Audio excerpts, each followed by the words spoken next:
हनुमान जी द्वारा समुद्र लांघने की घटना केवल एक साहसिक यात्रा नहीं, बल्कि यह मानव क्षमता, मानव वैज्ञानिक दृढ़ता और अटूट संकल्प का सबसे बड़ा उदाहरण है।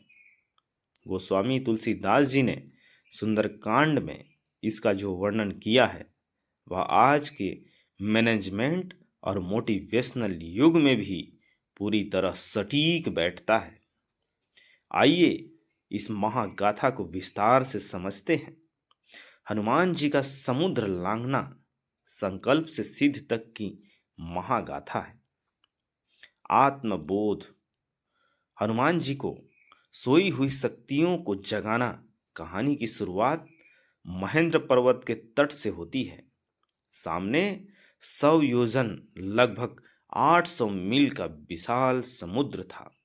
वानर सेना असमंजस्य में थी। अंगद, जामवंत और अन्य वीर इस बात से चिंतित थे कि इतनी बड़ी दूरी कौन पार करेगा। यही वो क्षण है जहां जामवंत हनुमान जी को उसकी सोई हुई शक्तियों की याद दिलाते हैं। कहीं रीपपति सुन हनुमाना, का चुप साधि रहेहु बलवाना। इन लाइन से सीख है, हम सबके भीतर एक हनुमान छिपा है, लेकिन अक्सर हम अपनी क्षमताओं को भूल जाते हैं। हमें एक जामवंत गुरु की जरूरत होती है जो हमें याद दिला सके कि हम क्या कर सकते हैं।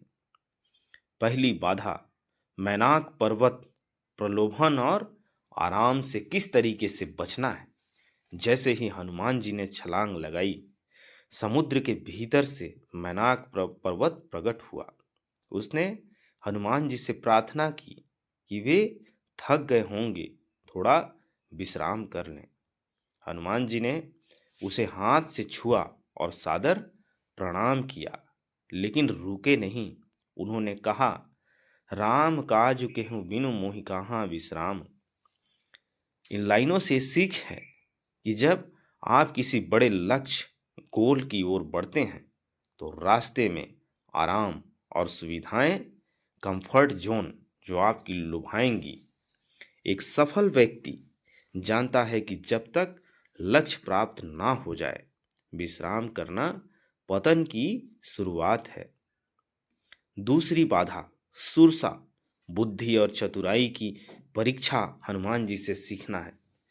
मैनाक के बाद देवताओं ने हनुमान जी की परीक्षा लेने के लिए सर्पों की माता सुरसा को भेजा। सुरसा ने हनुमान जी को खाने के लिए अपना मुख फैलाया। हनुमान जी ने अपना शरीर बढ़ाया तो सुरसा ने भी अपना मुख और बड़ा कर लिया। अंत में हनुमान जी ने अपनी बुद्धि का परिचय दिया।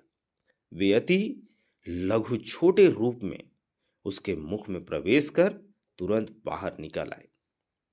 इस बात से ये सीख है जनमानस को कि हर समस्या बल से नहीं जीती जाती।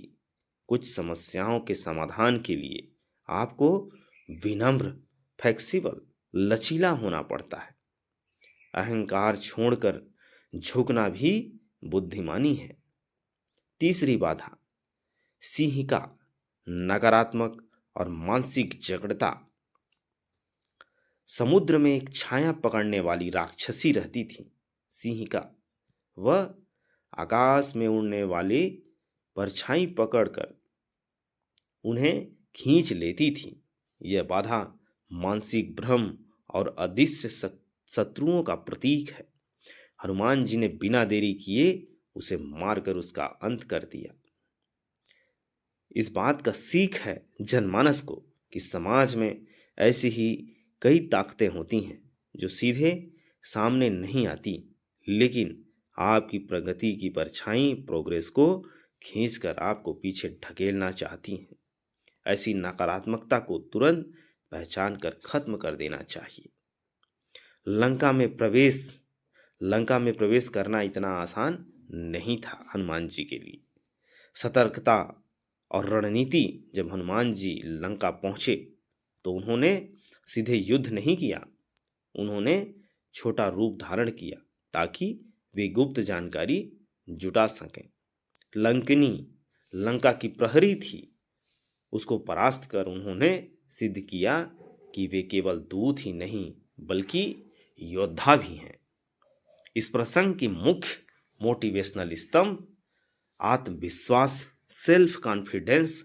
हनुमान जी को पता था कि कार्य कठिन है, लेकिन उन्होंने कभी नहीं होगा का शब्द का प्रयोग नहीं किया।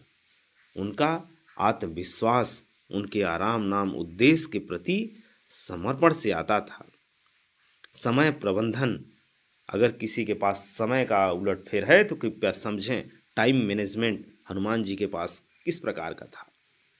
पूरी यात्रा के दौरान हनुमान जी ने एक पल भी व्यर्थ नहीं किया।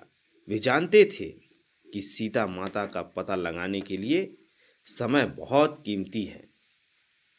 संकट प्रबंधन, क्राइसिस मैनेजमेंट, संकट का किस प्रकार से निपटान करना हनुमान जी से सीखने वाली बात है। सुरसा, मैनाक और सिंह तीनों अलग अलग तरह की चुनौतियां थीं। हनुमान जी ने हर चुनौती के अनुसार अपनी रणनीति बदली। इस पूरे कहानी का निष्कर्ष निकलता है कि हनुमान जी का समुद्र लांघना हमें सिखाता है संकल्प वह बीज है जिसे सफलता का वृक्ष उगता है। यदि आपके मन में स्पष्टता है, हृदय में साहस है, उद्देश्य नेक है, तो दुनिया का कोई भी समुद्र आपके रास्ते की रुकावट नहीं बन सकता। अतुलित बल धामा हेम शैल भदेह, जिसके पास असीम बल हो लेकिन जो अपनी बुद्धि का प्रयोग विवेक से करे वही वास्तव में विजयी होता है। साथियों, इस मोटिवेशनल कहानी में आपको अच्छा लगा तो कृपया लाइक करें, सब्सक्राइब करें, बेल आइकन को प्रेस करें।